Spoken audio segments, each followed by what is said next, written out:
আমি মামুনুর রহমান চন্দ্রছাপ সম্পাদনা পর্ষদের পক্ষ থেকে সমস্ত লেখক, কবি, সাংবাদিক, ছড়াকার, গল্পকার এবং উপন্যাসিকদেরকে অমর ২১শে বইমেলা ২০২৩ এর পক্ষ থেকে জানাচ্ছি শুভেচ্ছা এবং অভিনন্দন। আমি রেজাউল রেজওয়ান চন্দ্রছাপ সম্পাদনা পর্ষদের পক্ষ থেকে অমর ২১শে বইমেলা ২০২৩ উপলক্ষে সকলকে আন্তরিক শুভেচ্ছা ও অভিনন্দন জানাচ্ছি।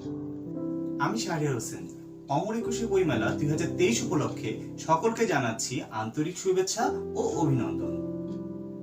অমর ২১শে বইমেলা ২০২৩ উপলক্ষে সকল কবি, লেখক, সাহিত্যিক, পাঠক এবং গবেষকদের চন্দ্রছাপ প্রকাশনা প্রতিষ্ঠানের পক্ষ থেকে আমি এস.এন. মোস্তফা কামাল, প্রকাশক ও ব্যবস্থাপক, আপনাদের জানাচ্ছি শুভেচ্ছা ও অভিনন্দন।